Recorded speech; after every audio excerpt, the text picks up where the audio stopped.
¿Y la sufix?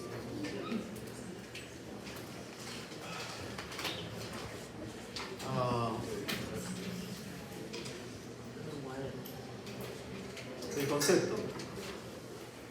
La cirrosis constituye la culminación de un largo proceso que aboca, ya han hecho, ¿no? Hepatitis A, hepatitis C, ¿no? Aboca finalmente a la formación de septos fibrosos y nódulos de regeneración. ¿Listo? El hígado son hígado graso, fibrosis hepática y cirrosis hepática. O para allá. Hígado graso, fibrosis hepática y cirrosis hepática. Como está ahí. ¿Sí? Entonces, están viendo que hay unas flechitas. Y hay una que le he puesto en amarillo. El único que puede regresar de cirrosis hepática a fibrosis de nuevo es alcohol. Por eso es que hablo muy bien del alcohol. No sé por qué me cae. Ya me estoy, ya me dio un calambre. Entonces, no, ha sido una mañana muy... ¿Han ido los chicos hoy día? El doctor Álvarez sí está, el doctor Álvarez. Muy bien. No ha sido una mañana muy pesada. Obviamente hacemos 4 colonoscopías hoy día, como nunca han sido 7. Terrible. Bueno, entonces, el alcohol es uno, yo diría, el que es el mejor pronóstico. Porque uno deja de tomar y todo se revierte. Pero depende en qué etapas. Pero lamentablemente, no todo es perfecto, porque el alcohol está muy relacionado a hepatocarcinoma. Te la juegas. El alcohol y el virus de la hepatitis C son los dos factores etiológicos más frecuentes.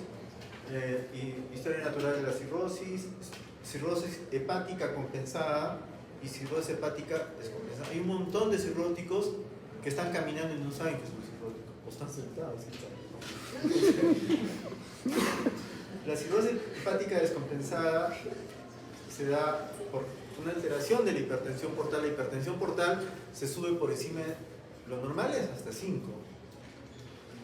Por encima de 5 y por encima de 10 ya empieza a aparecer problemas, ¿no? Circulación colateral y todo eso. Insuficiencia hepática. Entonces, la cirrosis hepática descompensada implica a los dos. ¿Okay? Hipertensión portal y vasodilatación esplácnica. La hipertensión portal se define como un incremento de la gradiente de presión portal, la diferencia entre la presión portal y la presión. Los valores normales son de 1 a 5. Pero este examen. El método más utilizado para medir el gradiente de presión de la vena hepática, la GPDH, gradiente de presión vena hepática, define como la diferencia entre la presión venosa hepática y la intravenösa. Existe hipertensión portal cuando la gradiente está elevada. Si la elevación es inferior a 10, consideramos que la hipertensión portal es subclínica, lo que les comentaba. O sea, hasta 5 es normal. Hasta 10 ya, pero no se ven síntomas. Por encima de 10 ya se ve, pero detectan. Tarde no va a pasar sin glúteos. No me entiendo, solo 3 semanas. Viste las caras que se nos... Si la elevación es superior o igual a 10, se define como hipertensión portal clínicamente significativa. Son factores implicados en hipertensión portal del enfermo con cirrosis hepática. Hay lesión tisular, sustrato dinámico, sustrato morfológico, incremento de la resistencia vascular intrahepática. Esto va a llevar a una hipertensión portal, desarrollo colaterales, el portosistémico, circulación hiperdinámica, aumento del flujo venoso. Perfecto. El aumento de la presión portal determina la apertura y desarrollo de una extensa red de colaterales portosistémicas cuya finalidad es derivar una proporción significativa de flujo esplácnico hasta la circulación general sin pasar por aquí. Acá voy a hablar algo. El hígado cumple una función muy importante. El hígado es el que fiscaliza todo lo que ingresa a nuestro organismo. Comes tú, se absorbe y por la circulación esplácnica llega al hígado, transporta y el hígado metaboliza todo, elimina todito las toxinas. Perfecto. Pero ¿qué sucede cuando empieza a haber un problema de cirrosis hepática? La cirrosis se da Hay unas células de Leydig o estrelladas. Pregunta de examen. Las células de Leydig en condiciones normales producen vitamina en un hígado graso, pero el hígado graso ya cuando está entrando a su fase cercana ya como para una fibrosis, ya no produce vitamina. Empiezan a producir ¿qué? Colágeno. Colágeno hidrolizado, ¿eh? ¿Será contraproducente tomar colágeno? Para nada. Es más, el colágeno que toman creo que el 2% es lo que llega a las articulaciones, ¿no? Veo tanta gente bostezando que me estoy ya dando sueño. Un esfuerzo, ya vamos a acabar. Entonces, el colágeno lo producen las células estrelladas y esto empiezan a producir en la célula como estructuras rígidas, un enmarañado. Y al final pasa pues al hígado cirrótico, un corcho. Pero ¿qué sucede? Todo esto, toda esta alteración que le estoy diciendo, se va a dar entre los vasos. Entonces la sangre ya va a ingresar con mucha dificultad al hígado y genera un aumento de la resistencia de la sangre. Perfecto. Entonces, no tomar colágeno hidrolizado porque si estoy gordito y me duelen las rodillas, lo más probable es que termine con una fibrosis hepática. ¿Ya? ¿Ves? Ya me salí. ¿A qué quería ir? Que cuando nosotros comemos y tenemos un problema que la sangre no está pasando por el hígado, se han formado las colaterales. ¿Para qué? Para llegar a la vena cava superior. O sea, el organismo es sabio. Si a mí me ponen un chum, me dicen no pasas, ya pues. Buscan su espacio y al final llegan. Y es lo que es la circulación colateral. Se abren los vasos comunicantes y llegan a la vena cava superior, llegan al corazón. Pero ¿qué va a llegar ahí? Ya no llega sangre que ha pasado por el hígado, llega sangre con toxinas. Y ahí se da lo que usualmente se denomina translocación. ¿Listo? Ojo que la translocación se da en las células intestinales, pero eso hace de que las toxinas del intestino pasen a la circulación general. Chum sistémico dice, permite que bacterias o productos bacterianos de procedencia intestinal alcancen la circulación general, lo que favorece la liberación de citoquinas mediadoras de la inflamación que promueven tanto la síntesis de óxido nítrico. De hecho, el óxido nítrico produce vasodilatación, ¿no? Si hay vasodilatación, ¿qué pasa? ¿Alguien puede decir qué pasa? Se activa. Se activa todo el eje que ahorita vamos a ver, ¿no? Si a mí se me dilata un vaso, al toque aparecen unos patas por ahí que se llaman Sanamish, lo cierro. O sistema simpático lo cierra. Así de sabio es nuestro sistema. Péptidos gastrointestinales con poder vasoactivo, por ejemplo, glucagón.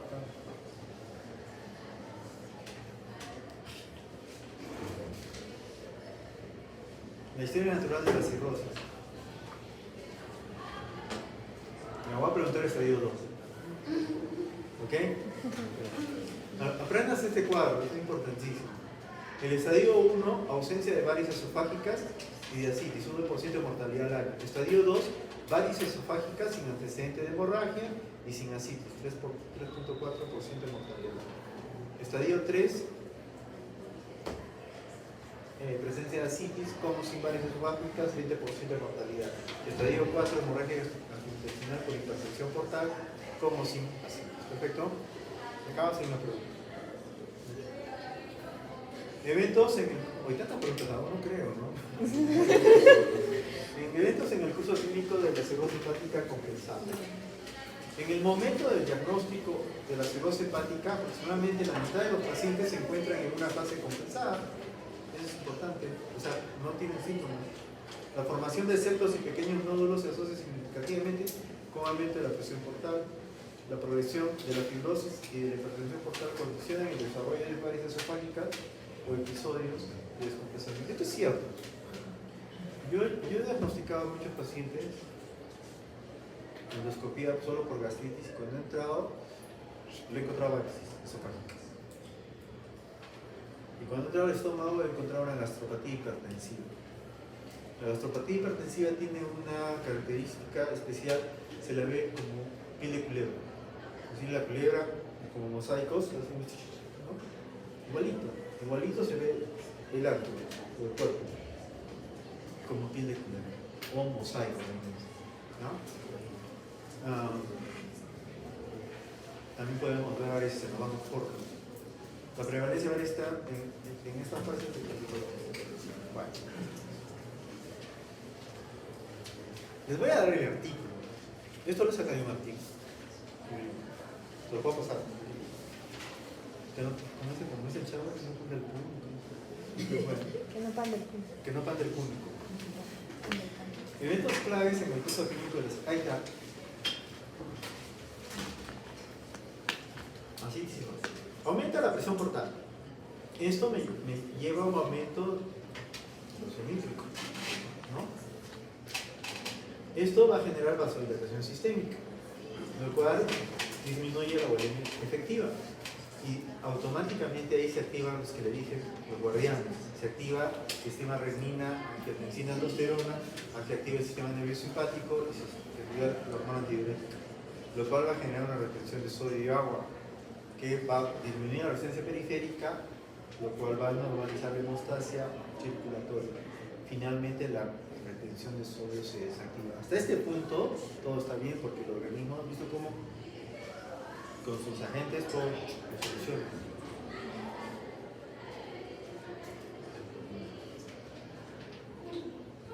La vasodilatación es plánica. Infrallenado del compartimiento vascular por el eje renina, angiotensina, aldosterona, sistema nervioso simpático, lo que estaba en el cuadro, la antidiurética. Los tres van a llevar a una vasoconstricción arterial renal. Esto lo explica más que todo por qué entra en una disfunción renal. Se disminuye el aclaramiento de agua libre, hiponatremia dilucional. Es muy común en un cirrótico ventral hiponatremia dilucional. Y se le dice al paciente que no sangre máximo 1 gramo al día. Y el señor pese lo que...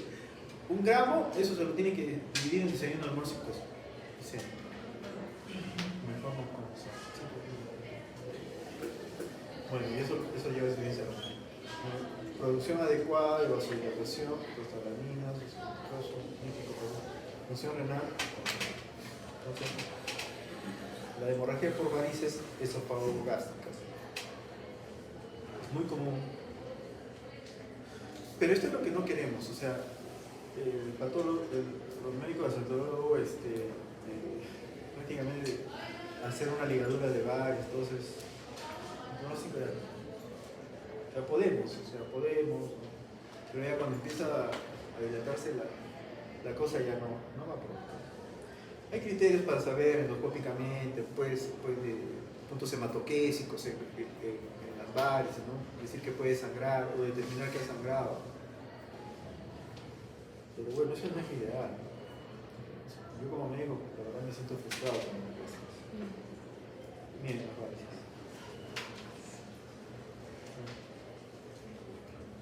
Usamos ligadura, ponemos ligadura.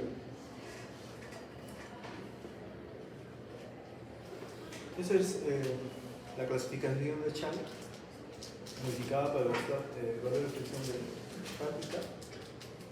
Es un síntoma, perdón, es una tabla que la pueden tener, la bajarla y realmente se utiliza para saber si un paciente ya puede estar entrando a fase de trasplante hepático. Lamentablemente en el país el único sitio que hace trasplante hepático es el clínico. Creo que eso nos causa un poco de molestia, ¿no? Porque a estas alturas Arequipa ya debería tener su bien. Por ejemplo, un paciente con un grado de Chávez C, ascitis, atención y varices de gran tamaño con signos endoscópicos de riesgo presenta una probabilidad de sangrado sangre. ¿Verdad? ¿Ya no su examen ya? ¿Por qué circunstancia que conduce a un deterioro significativo de la función hepática, pues por grupos, a un agravamiento de caso de una transgresión menólica, una cirugía mayor. O sea, esto es lo que conlleva a imagen de un neurotórax, en el caso de cirrosis, encefalopatía hepática.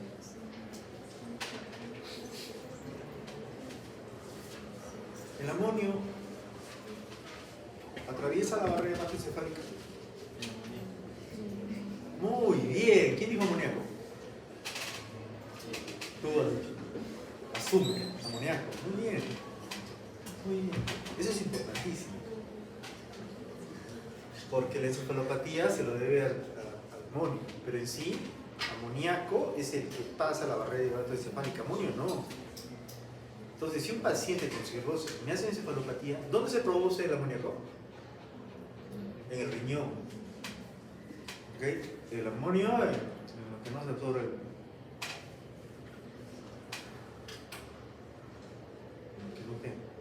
O sea, lo que se estriñe uno, no hace deposición, genera amonio. Y eso entra a la sangre y cuando entra al riñón se produce amoníaco. Y ese amoníaco sí entra al cerebro. Pero, ¿qué es lo que yo quiero transmitirles?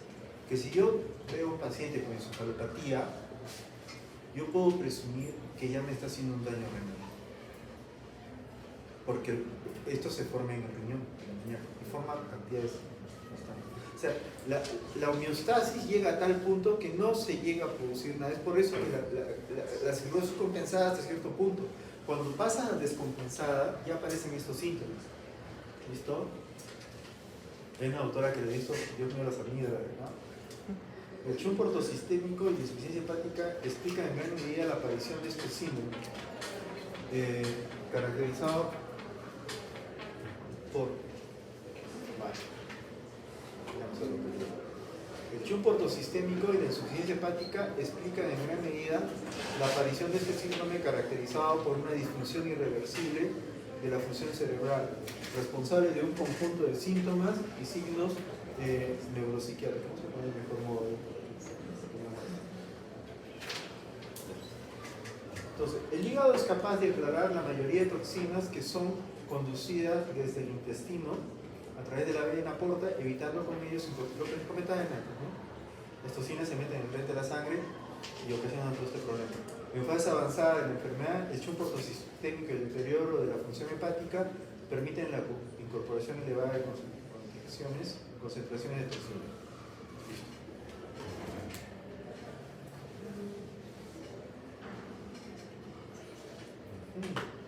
Ahí vamos. ¿Alguien tiene idea qué es la ictericia o flapping? Ah, muy bien. Pero ¿y cómo haces que tenga flapping? Dice, señor, mano. Creo que lo puedes estimular. Le das para atrás. O sea, y esto lo haces así para atrás. Y... ¿ok? Dicen que hay encefalopatía de segundo grado. No, todavía la ictericia todavía está en primer grado. Pero ahí están los síntomas. Ictericia, ataxia, reflejos alterados, pérdida del espejo, estamos. O sea, cuando ya empiezan a aparecer todos los síntomas, ya el grado de encefalopatía va avanzando. ¿Listo? ¿De qué manera, yo puedo determinar que un paciente me está haciendo encefalopatía? Estoy en mi internado en el primer día. Me acuerdo del doctor Gato. ¿Qué me dijo? Acuérdense de esto, ¿ok? El señor, buenos días, sí, buenos días. Hasta ahí no sospechas tú nada. Entonces le dices, ¿y usted sabe dónde está?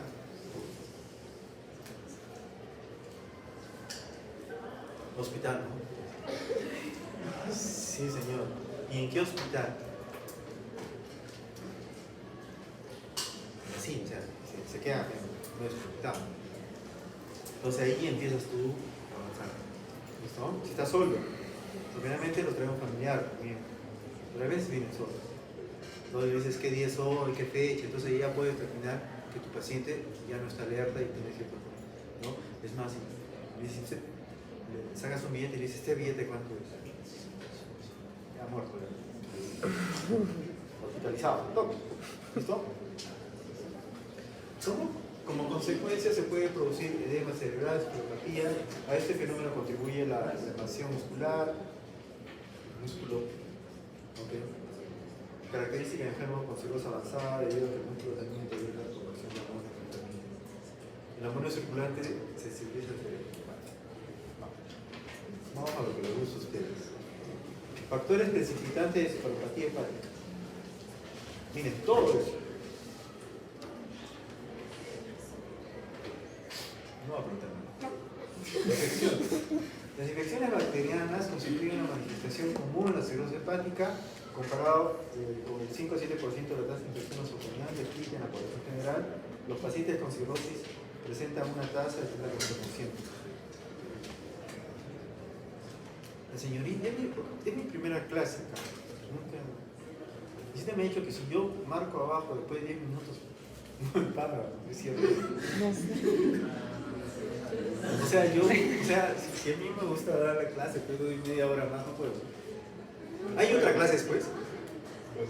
¿Puedo bajo y subo? Sí, Acá. esperamos. ¿Cómo te llamas? Diego.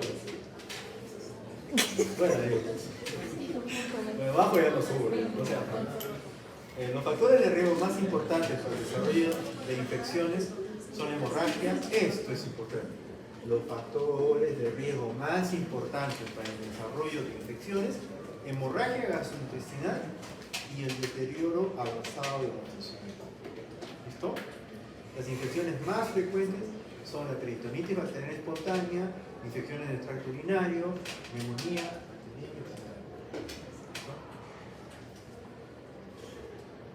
La mortalidad en pacientes cirróticos que desarrollan infecciones bacterianas.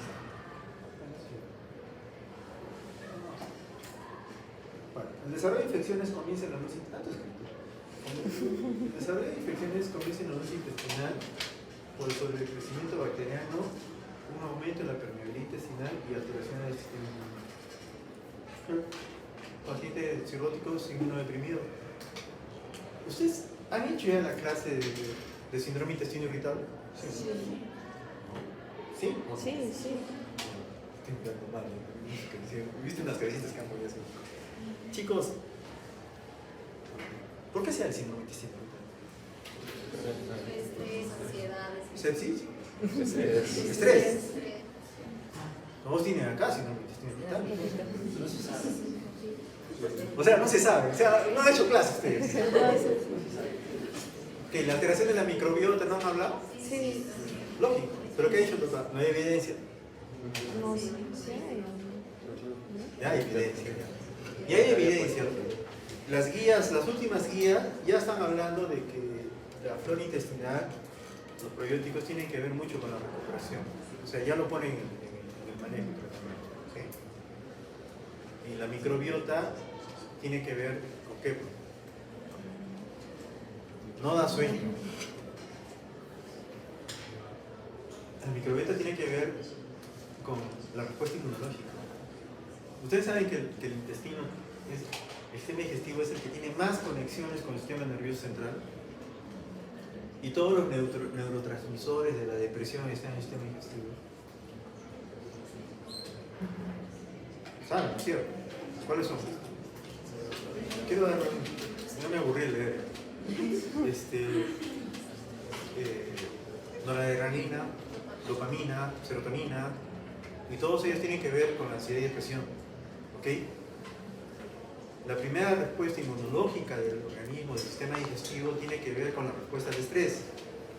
Si mi flora no está bien, mi respuesta al estrés no va a ser buena. Por lo tanto, si soy migrañoso, me va a doler la cabeza cada rato. Yo soy migrañoso. A lo mejor no duermo bien, soy intolerante, reniego mucho, me salen canas, cosas así. Nosotros somos, los peruanos, por nuestra dieta, somos muy proclives a sufrir alteraciones de nuestra flora intestinal. Nos mandamos un ceviche en la punta, riquísimo, ¿no? Pero tiene yardia, tiene sus anhelos. La verdad, o sea, no a un punto de que te pueda producir una infección, pero sí te provoca una disbiosis o una alteración de tu flora intestinal. Es por eso que cuando ustedes están así, se toman su ciprofloxacino, siento bien, ¿cierto? Oye, pero si los efectos terapéuticos son a las 72 horas, No, no es mente. Es verdad. Estás en la universidad. ¿Saben qué es? Que el antibiótico te baja la carga de microbiota no adecuada. Y eso permite que recuperes. Es por eso que todos los pacientes que les hacen la colonoscopía, perdón, les hacen la colonoscopía, después de la colonoscopía se sienten bien. Dicen, ¡ah! Bien limpiado, ¿cómo no? Me han sacado todos los espíritus malignos. Lo amo ese doctor. ¿Sabes? El paciente sentado, ¿qué pasa?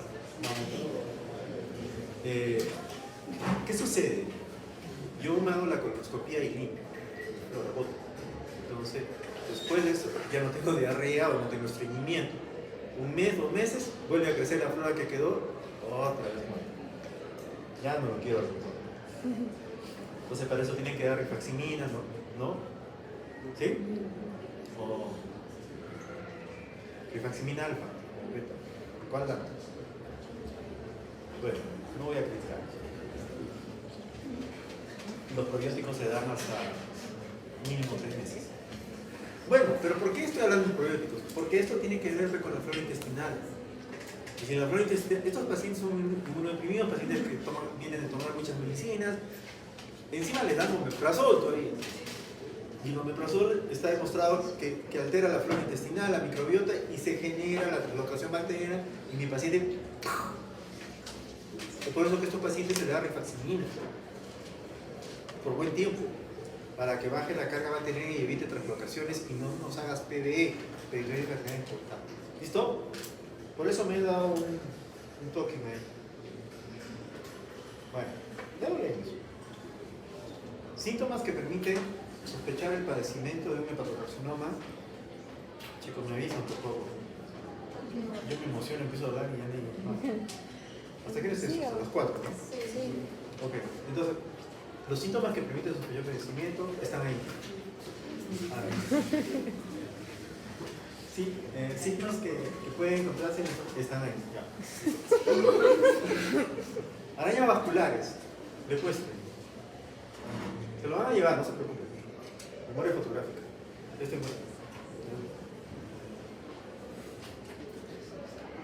Esto que está acá viene ahora en orden, no se preocupen. ¿Ok? Arañas vasculares. Ya. El segundo, telangiectasias, araniformes. Arañas vasculares, telangiectasias. No sé si estuvieron en la charla en el hospital de Yanaguara la semana pasada, el jueves. ¿Alguien ha ido? ¿Qué hacen los jueves en la mañana, 7 de la mañana? ¿Clases? ¿7 de la mañana? Depende. A las 8. No, en Yanaguara todos los jueves hacemos jueves científico. Quedan cordialmente invitados. No este jueves porque hubo por el telangiectasias uniformes, eritema palmar, muy típico. ¿Dónde quedó la palma? Estrías unguiales, enrojecimiento del tercio distal de la uña, dedos en palillos de tambor, que es muy frecuente, eso, la acropaquia, problemas respiratorios, ¿sí? Y se ve, pero también se ve cirrosis. No, esa no es la contractura del pecho. Esa es la contractura. El grado 1, grado 2, grado 3. Ginecomastia. Chicos, si siguen tomando les va a pasar eso. Fíjense. Agarre su Coca-Cola.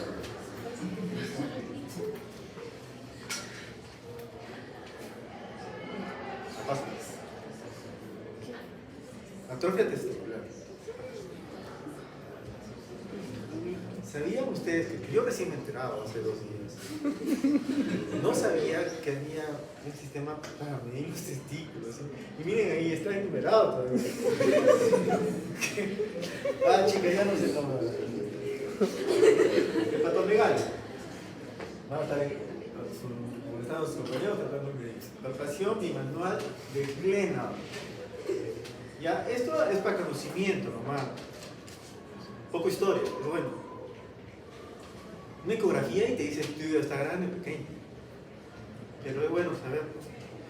La maniobra va de fosa ilíaca derecha, inspire, bote el aire y metes el dedo. Pero pones el dedo pulgar de tu mano izquierda debajo del reborde costal. Acá, justo. Entonces lo vas a, y en una vez vas a tener que agarrar el hígado. No, la semiología es buenísima. Y eso no deben dejar de leer. Cómprese un buen libro de semiología y de vez en cuando se puedan leer. ¿No? ¿Qué les he dado? ¿No has sacado fotocopia el libro? No te pasa la voz, ¿no? Lo siento. Es que estoy encontrando mis cosas poco a poco. Ya, Angie, ¿no venía Angie? Angie de él. Angie vino, ¿no? Sí, está luna acá, ¿no es cierto? Ya está. Copimundo. Es por la entrada de San Juan de la Cato. ¿Lo ubica? Copimundo. Sí. Ya. Yo he dejado un libro ahí, se llama Semiología del aparato digestivo. Es un libro argentino. ¿Ok? Es copia también. O sea, yo lo adquirí como copia, lo compré así con su tapa bien bacán, pero es copia. Así que no se notan las imágenes porque es copia. Entonces, lo que tienen que hacer es cuando estén estudiando, ven un signo, porque no van a ver, pues, se ve oscuro, horrible, entonces van a internet y lo buscan. Y así van estudiando y reforzando el conocimiento. Esplenomegalia, esto es para ver vasos. Es una técnica que está ahí, pero le piden su ecografía y punto. Circulación colateral en flancos de abdomen. Miren, yo he visto.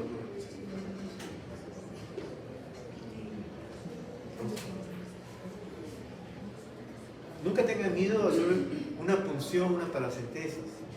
No van a pensar que van a perforar. En esto, no. O sea, incluso las heces son sabias que ven que está entrando la uva y se hacen a un costado. En serio, no se ríen, se hacen a un costado las heces intestinales, no van a perforar. Con confianza. Esta es la circulación colateral en cabeza de medusa. Por años, yo le he dicho cabeza de medusa a esto. Pero cabeza de medusa es eso. Miren, pues es una cabeza de medusa.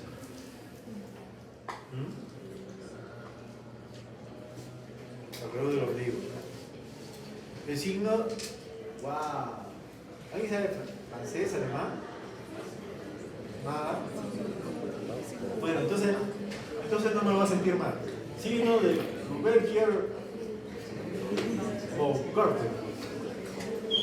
Bueno, ¿por qué lo he puesto? El signo de este signo se caracteriza por la tríada de hipertensión portal, permeabilidad de la vena umbilical y ausencia de cirrosis. No hay cirrosis. ¿Ah? No hay cirrosis. Es muy bueno. Pregunta examen. Pregunta examen. ¿Qué? Si la clínica no confirma el diagnóstico, la esplenoportografía lo va a confirmar. Perfecto. Abdomen distendido batracial también he visto. El factor hepático es el aliento. Un paciente con cirrosis hepática tiene un aliento especial. Manzana, dicen algunos, no sé. No es feo, es un olor. También llamado factor hepático, aliento hepático, es un olor peculiar que despiden ciertos pacientes afectados de enfermedades crónicas del hígado. Está provocado por la liberación de mercaptano, compuestos que contienen el grupo funcional por un átomo de azufre y un átomo de hierro, sustancias derivadas de la alimentación. Es un olor dulzoso. Y te dice, ¿dónde aparece? ¿Qué es lo primero que se pone amarillo en el organismo? ¿Ah? La orina, ¿no? Sí, es amarillo. No, orina cargada. Ya luego se va pintando. ¿Sí? Orina es importantísimo, señor. Tiene orina local. Sí, estoy ordenando con espuma, no Coca-Cola. ¿Ya? Equimos, hematomas. Sí, o flapping. Este es un movimiento continuo a nivel de la mano cuando la muñeca es mandada hacia atrás. Este movimiento se da principalmente en pacientes que tienen insuficiencia renal crónica o insuficiencia hepática y que ya están en encefalopatía hepática o encefalopatía urémica. Es la etapa terminal de la enfermedad e indica que este paciente necesita inmediatamente tratamiento y cuidado hasta hospitalización. Requiere mucho seguimiento para evitar más complicaciones. Los venezolanos hasta en las ponillas salen. Lesiones por rascado. Entonces has visto el flapping, ¿no? Es un movimiento característico, pero generalmente se presenta ya cuando la cosa está muy avanzada, ¿no? Entonces haces eso para atrás y regresa esto. Pero tú tienes que hacer así atrás y regresa. Rascados, signos de rascados, hiperpigmentación.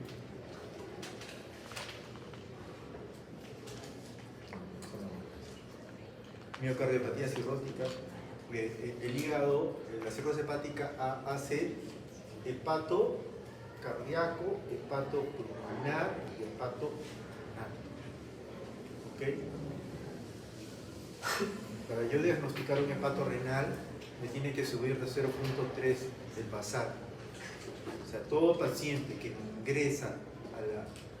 Ya estoy hablando, no para el examen, estoy hablando para ustedes. Paciente cirrótico que ingresa a la emergencia, creatinina basal, al toque, creatinina basal.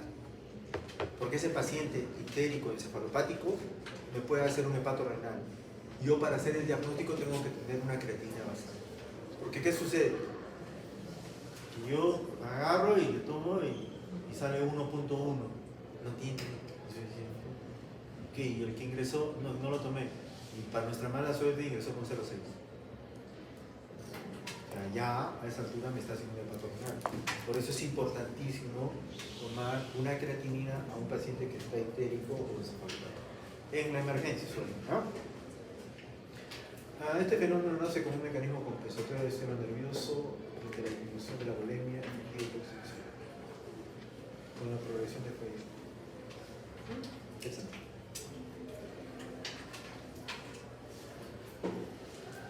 Esto sí me interesa. Las principales características de la miocardiopatía del cirrótico son función sistólica normal en reposo, pero que se puede convertir en patología cuando el paciente es sometido a un estrés, ya sea fisiológico o farmacológico. Disfunción diastólica en reposo y bajo estrés, alteraciones electrofisiológicas como la presencia de UT prolongado, alteraciones estructurales, imposibles cambios histológicos en el corazón, niveles elevados de marcadores séricos sugestivos de disfunción. El síndrome hepatopulmonar e hipertensión portopulmonar.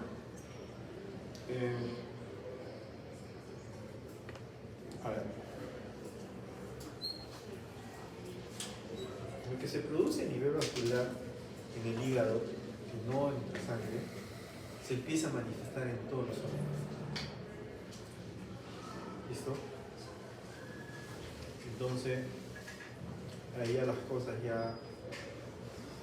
Aún en nuestro medio podemos ver hepato pulmonar, hepato renal. La verdad que no es lo ideal, porque ya cuando vemos un paciente así, prácticamente el pronóstico es muy incierto. La UCI no acepta a un paciente con hepato renal, porque sabe que no puede pasar.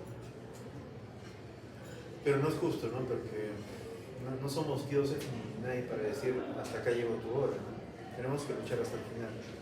Y algo que no se está haciendo en Arequipa es la derivación regular. ¿Se mete un ahí? Ahí se mete una comunicación, un shunt portosistémico entre la porta y el hepato. Y con eso baja mucho esta presión. Aún. No sé si es nacional. No le veo mucho. El problema es que eso lo salva por un tiempo, paciente. Pero al menos le das algo, ¿no? No estamos locos. Al final es trasplante hepático. Es un tema muy bonito, pero muy triste. En estas circunstancias, un porcentaje de la sangre dependiente del flujo de la persona no sutura suficientemente oxígeno en su cuerpo. Bueno, pulmón, los hematíes. El problema de la fisiopatología de esto sea a nivel vascular, arteria vena, igual que en hígado. Está muy aburrido la clase. Se va a retirar. Síntomas gastrointestinales. La hipertrofia de parótidas es un hallazgo frecuente, especialmente en la cirrosis alcohólica. Evaluar a un paciente con cirrosis alcohólica, parótidas. La endoscopia permite detectar la presencia de varices esofágicas, tal como les comenté, varices rectales, nunca he visto. Hernia hiatal, ¿sí? Gastropatía por alcohol, diarrea, síntoma frecuente entre los enfermos con cirrosis hepática. Esta diarrea es por alteración del microbiota. Desarrollo de cálculos biliares, pancreatitis crónica es más común cuando el alcohol, sobre todo por el alcohol. Síntomas neurológicos, el flapping, mostericia es una característica que aparece en relación con una supresión del sistema recurrente. El flapping está relacionado con encefalopatía grado 1 a 2, ¿sí? En estados avanzados, estados avanzados de la cirrosis pueden apreciarse exageración de los reflejos terminosos. Se ha descrito casos de mielopatía postsistémica expresados. Bueno, eso para no quiero saturar los ojos.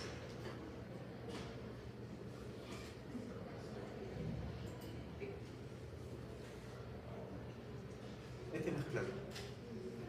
Este es peruano. El flapping o asterixis que acabamos de ver en el video se puede presentar en pacientes que tienen encefalopatía hepática grado 2. No, grado 1. Ni lo conozco. Alteraciones hematológicas. Riesgo de trombosis en pacientes con cirrosis hepática. Los principales anticoagulantes endógenos, proteína C, antiturbina, son sintetizados en el riñón. El hiperestrenismo se provoca en la cirrosis hepática. ¿Por qué sea el hiperestrenismo? Por la hipertensión portal. De hecho, la porta donde desemboca, perdón, la escénica desemboca en la ¿cierto? Entonces, al no entrar la sangre, todo se encharca. Por eso se provoca. Entonces, ese hiperestrenismo te va a provocar anemia, leucopenia, trombocitopenia. ¿Listo? Hemólisis sospecha por la presencia de reticulocitos, hiperbilirubinemia no conjugada o aumento de la LDH. Deshidrogenasa láctica, no es antidiabética. Acantocitosis, debido a la acumulación de colesterol libre en la membrana de los hematíes. Esto resulta más frecuente cuando la hemólisis, Dios mío. ¿Tanto escrito? ¿Qué es? Estoy hablando por sistemas, ¿ok?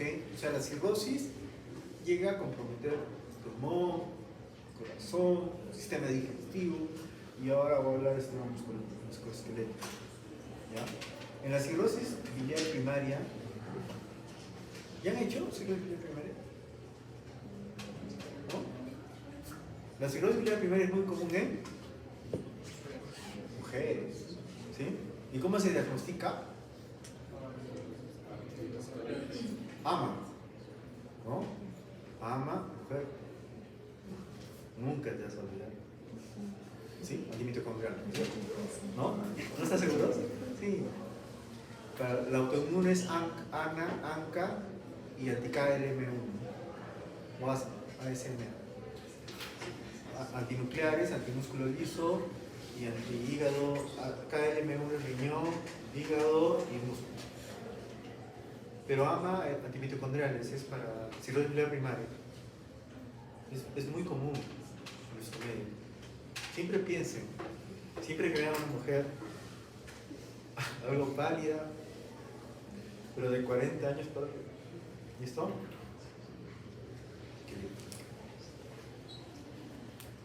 A ver, osteoporosis en algunos pacientes con cirrosis hepática, alcohol, aminotrofia y osteopenia.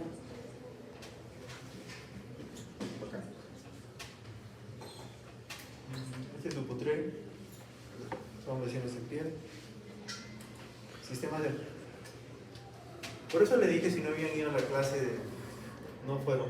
Les puso el doctor Linares, un poco estresado. El doctor Linares, que creo que paga, mi mamá hace que baje el 10 y 20 va a pagar. Estoy bromeando. No, el doctor Linares es dermatólogo de Navarra y en su charla, pues, sobre todo las lesiones, y que solo mirarlas él sabe qué enfermedad puede tener el paciente, ¿no? Eso es importantísimo. Dermatología no es piel bonita, bloqueadores, peeling. No sé por qué estoy pensando que una chica quiere ser dermatóloga. No. Dermatología es... Son los que ven más allá de lo evidente. Por una lesión, diagnosticar una enfermedad es brutal, ¿sí? Lo máximo. ¿Cómo está, güey? Señor, tiene cirrosis hepática. No, aquí no te mundo. Yo los admiro mucho, ¿no? Por ese aspecto, ¿no? O sea, el dermatólogo que conecta la medicina interna con la fisión, ¿sí? Ese es mi respeto. Pero, entonces, él hizo referencia a esto, que muchas de las lesiones expresan una patología, ¿no? Y nos hacen interconsultas por la lesión, ¿no? Entonces yo dije, es que no tienen seguro celular, porque ahora yo le tomo una foto y lo mando al Google Imágenes y me da el diagnóstico. ¿No es cierto? Lógico. Sí. Hay colegas que todavía no usan Google. Listo. El eritema de las eminencias tenar e hipotenar. Es un hallazgo. Hoy no me estoy burlando de los dermatólogos, por acaso, sino que uno tiene que buscar estrategias a la vida. Yo la encontré eso. El eritema de las eminencias tenar e hipotenar es un hallazgo inespecífico que puede aparecer en otras entidades como el embarazo, el hipotiroidismo y la artritis reumatoidea. Por eso mi esposa no entiende por qué me encontró un celular de estos. Por eso.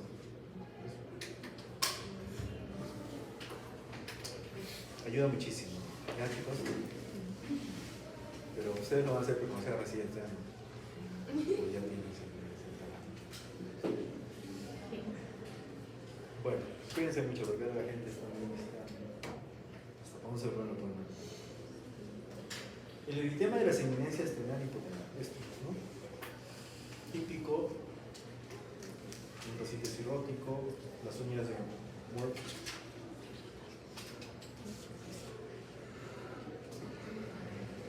En el sistema endocrinológico, ¿qué alteraciones podemos encontrar? Un montón.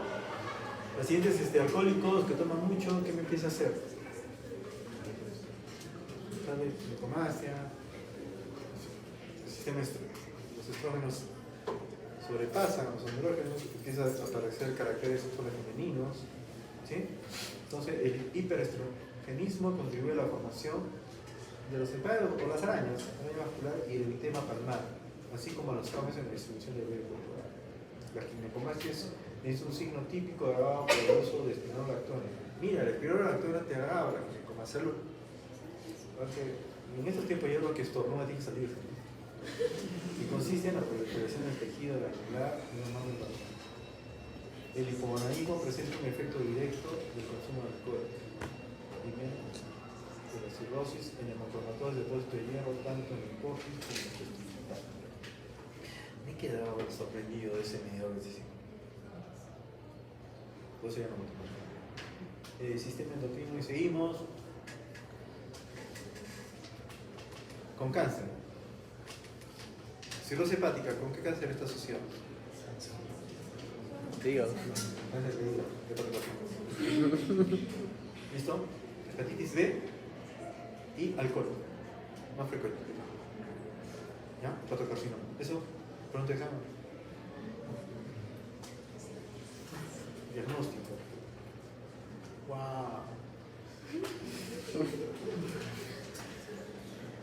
Ya me acordé. ¿Por qué he puesto esto?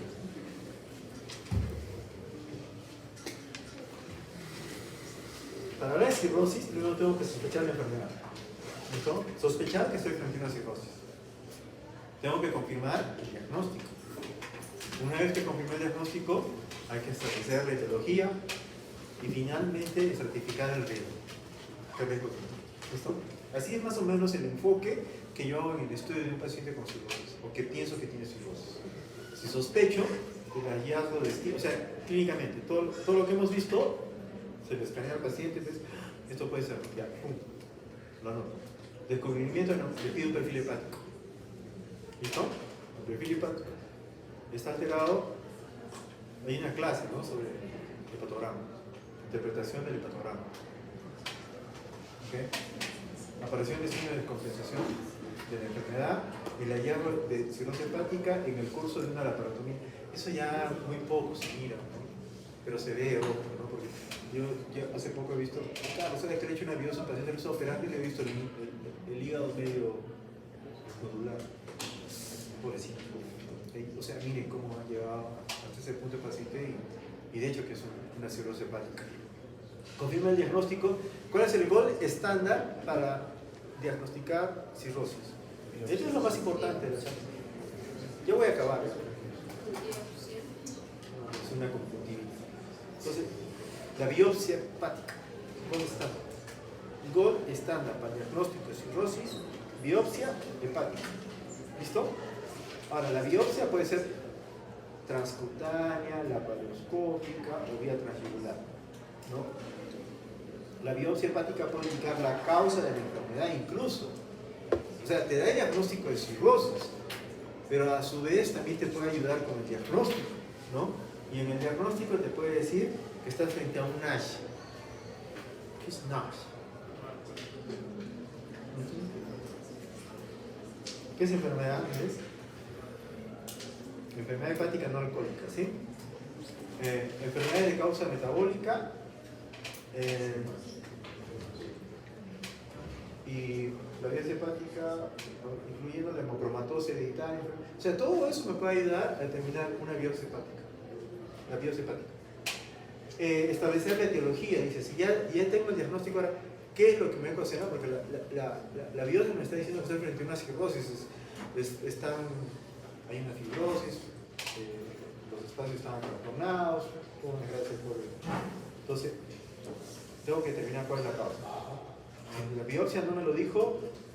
Las dos causas más frecuentes son hepatitis B y alcoholismo. C y alcoholismo. ¿Ya? Pero si no está enmarcado ahí, tengo que indagar, buscar, navegar, estudiar. El diagnóstico de cirrosis criptogenética es aquella que no tiene diagnóstico, es como una idiopática. Esa es la criptogenética. Representa menos del 15% de los casos de vida, probablemente al creciente reconoce, porque ya se está diagnosticando más esteatohepatitis o... No es lo mismo enfermedad hepática no alcohólica que esteatohepatitis no alcohólica. No es lo mismo. Porque uno es esteatohepatitis inflamación.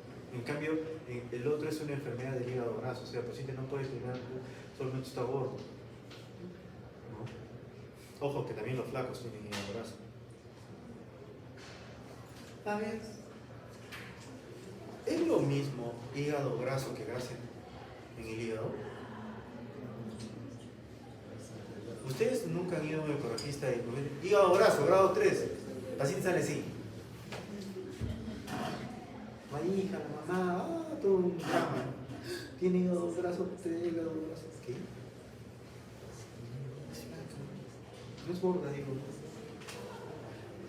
Perfil hepático, todo normal. Colesterol, todo normal. Ferritina, ligeramente alta. Ferritina, no se olviden de ferritina. Eso sí anoten. Ferritina, te ayuda mucho al diagnóstico precoz de hígado graso.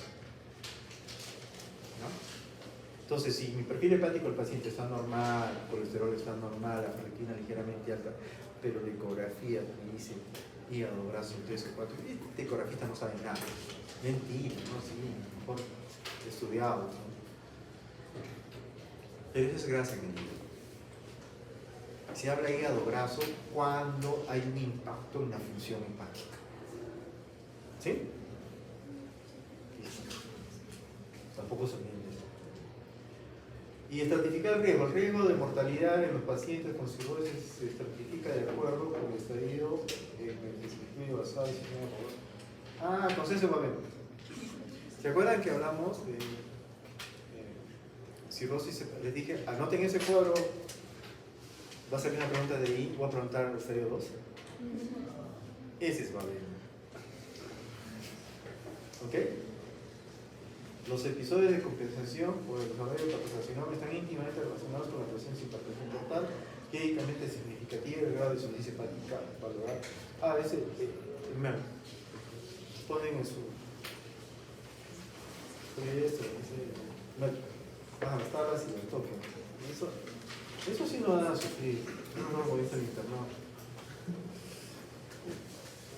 Tienen que tener una calculadora, mi libreta. Y ahora ustedes saben. Ya está. Todo. Es más, pasan visita con laptop, ¿no? Tienen que pasar con la 20 historias. No, pero mi internado es lindo. Y no digo que mejor internado es el mío que el de ustedes, para nada. Nunca estoy de acuerdo con esas personas que dicen antes era mejor que ahora. Es una estupidez de los renegados sociales. Cada quien tiene su tiempo. Bueno, ese es. A ver. Ya lo veo. Escala es. Ya, esto ya hablamos. Ya, esto es monstruo. Eso tienen que aprender. Pero otro día. ¿Cuánto me queda? 5. No, pero me he dicho que puedo hasta 10. O sea, tengo 14. No me voy a arriesgar, doctora. Yo me voy a tirar. Baja y sube, doctor. No pienso subir. Allá Diego que va a seguir con los tres. El aumento de la actividad mientras voy a hablar a capela, mejor sin ver, ¿no? ¿Cuál es lo más importante de la AST y la ALT? Un paciente que me hace hepatopatía y una cirrosis hepática inicial, la primera que se va a elevar es la ALT sobre la AST. Y esto de AST sobre ALT tiene que ser menor a 1. ¿Ok? Solo en una enfermedad me sube más la TGO o TGP, o AST, ALT. ¿Por qué me complican la vida, no es cierto? Pero les di una memoten, se las di, ¿no? Tampoco, todos los conocimientos fluyen después. Qué pena. Ustedes hacían el primer grupo, ¿cierto? No sabían nada.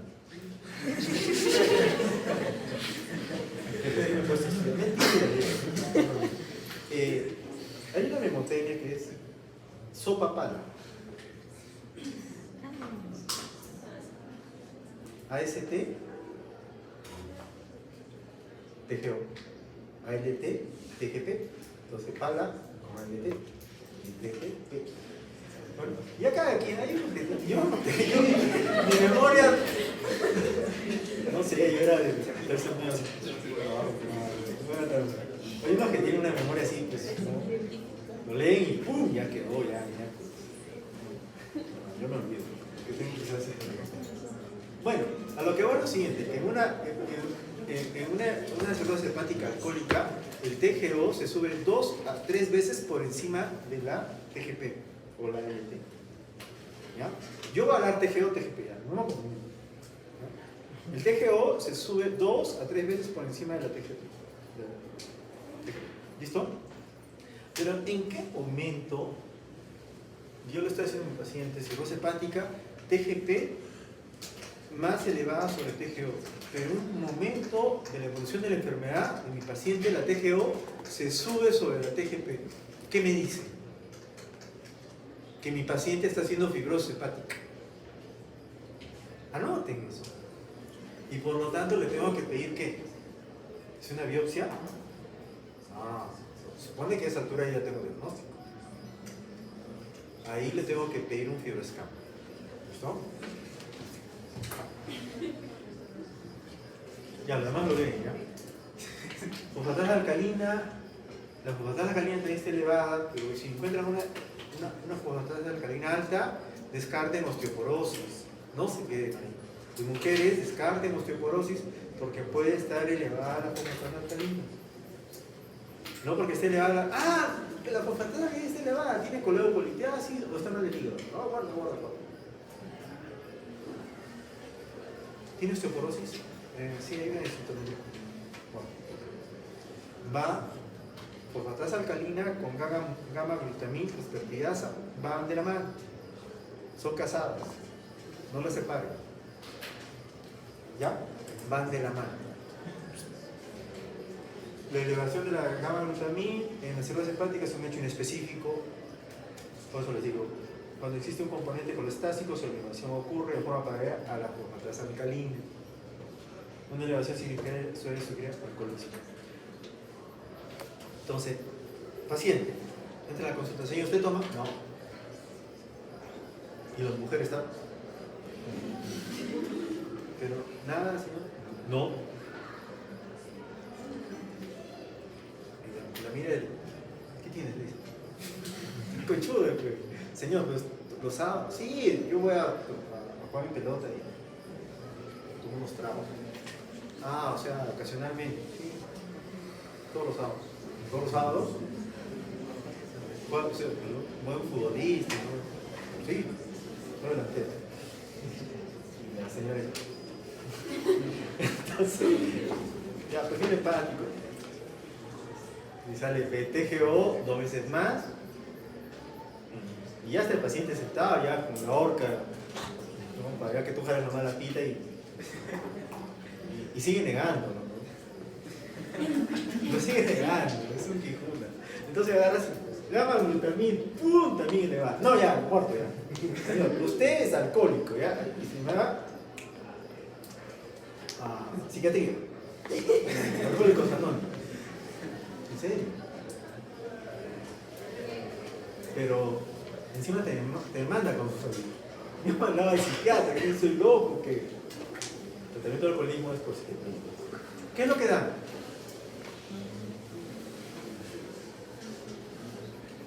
¿Qué le va a dar a su esposa cuando? Chacao. Cuéntase nada. ¿Quién produce efecto disulfiram? El efecto disulfiram, ¿quién lo produce? El disulfiram, no sean vivos. ¿Metronidazol? ¿Puedo lograr metronidazol? Tiene una sensación, toman alcohol y se quieren morir, como sensación de infarto, no se muere, pero muere. Entonces cada vez que ellos quieran tomar, les da el efecto de disulfiram, pues lo dejan. Pero creo que eso ya no utiliza. Ahora estamos utilizando otras cosas. La bilirrubina, se me habla mucho, albúmina, se baja totalmente. El tipo de proteína se altera, globulina. Esto sí, bola de la globulina. Las globulinas pueden estar incrementadas en la cirrosis hepática. Sus niveles constituyen una gran medida un marcador indirecto del ancho portosistémico. Ello obedece a que las bacterias de procedencia intestinal no fagocitadas por las células de Kaplan estimulan al sistema inmunocompetente. Por lo tanto, se elevan las inmunoglobulinas. ¿Listo? Sodio sérico, alteraciones patológicas. Bueno, señores, Robert. No, todavía quedamos. ¿Cuánto está haciendo ahora? Todavía quedamos. Ya, todavía me cansé ya. Faltan 3. A ver, alteraciones hematológicas, vamos a hablar en general, ¿ya? Porque ya no leo. ¿Ya? Anemia, trombocitopenia, leucopenia y neutropenia. Esto es importante, la leucopenia y neutropenia, un cirrótico, sea por hiperesplenismo. Antes hablamos, no se olviden de eso. Alteraciones de la hemostasia y alteraciones de la coagulación. Si yo entro endoscópicamente y le veo al paciente varices, sería un gilazo si yo le tomo una biopsia de sangre para descartar ¿Qué me descartaría? Nicovaca, digamos. No, no puedo. Entonces, al toque, si veo varices y veo la mucosa así media como de boa o así media. ¿Qué le dije? Como mosaico, no biopsia, porque puede ser que su INR ese paciente esté volando, entonces, y le ocasiona una hemorragia, pero le padece un listón, entonces no. Cirrótico, acuérdense de vitamina K, coagulación, ¿no? A un paciente con cirrosis le transfurían sangre, teniendo una emergencia, paciente con anemia, con cirrótico, ¿le ponen sangre? No, ¿por qué? Muy bien. Porque esa sangre que va a entrar al hígado no va a entrar, se va a ir de frente a la varices y la va a reventar. Con un paciente cirrótico con anemia, ahí nomás no te mueven de lejos, no, mentira, o sea, pero no le pongan sangre, no se desesperen porque tiene 8 hemorroides. Pero sí, hospitalícenlo, ¿no? Ok.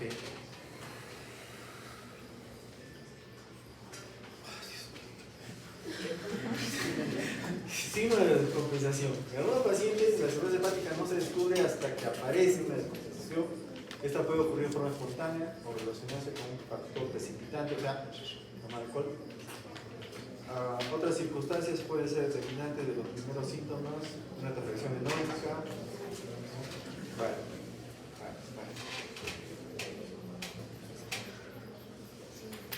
Es para casa. No, es bueno, claro. Acá en muchas partes resumen. Por ejemplo, te dicen, a ver, vamos a ver el corte. Datos epidemiológicos, mayor de 40 a 60 gramos por alcohol al día, ¿no? En la mujer es diferente, en la mujer 20 a 30. Manifestaciones clínicas. Está resumido, ¿ah?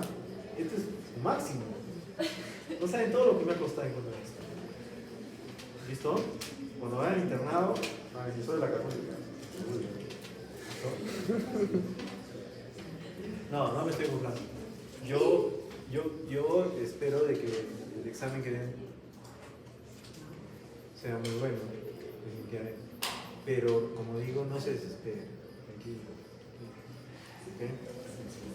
Hagan la especialidad que ustedes quieran, no por esto. Que ustedes quieran. ¿Ya? Y se equivocaron de carrera, pasa. Y pasa muy frecuente. Sobre todo el sexto año. Por eso la medicina es bacán, porque es muy amplia. Da una gama de especialidades para que puedas adecuarte. A lo mejor llegaste a sexto año y dices, yo tengo que ser abogado, ¿qué hago acá? Ya, medicina legal. Sí, fácil, solucionado, ¿no? Yo debí ser arquitecto, me gusta, cirujano plástico. No, o sea, es acá. Si han llegado hasta acá es porque definitivamente tienen cualidad. Bueno chicos, la verdad que es un gusto.